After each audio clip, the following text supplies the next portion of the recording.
When I made the decision to report this was something that I thought a lot about before I went and did.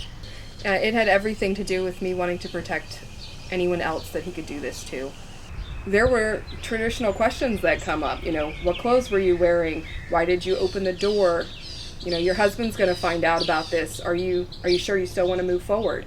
I felt as if I was being pressure tested to see if I was the one that was not being truthful before they go to him. Throughout the process, I was told that a few times, not to expect charges because acquaintance rapes rarely get charged.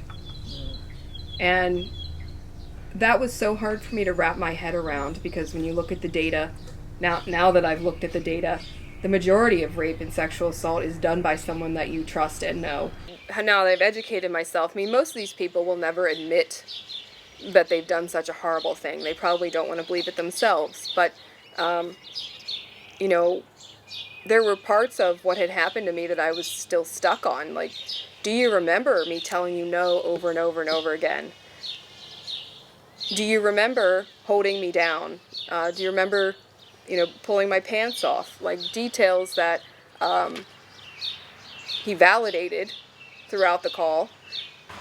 When you go through sexual trauma like this, the way you feel afterwards is very much, gutted, lost identity, like your identity's been stolen.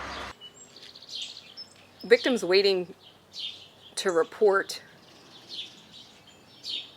should never, in my mind, be part of that equation, because only the victim knows when it's truly safe for them to report. Okay, well, if I did something here, what else can I do to prove to you that I'm not lying?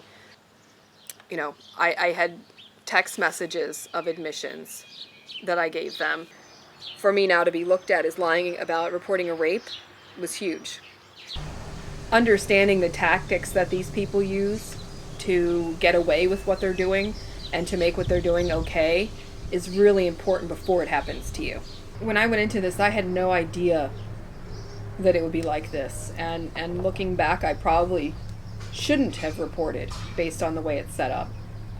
It put me through a tremendous amount of pain and suffering and delays in focusing on myself and recovering from what I experienced.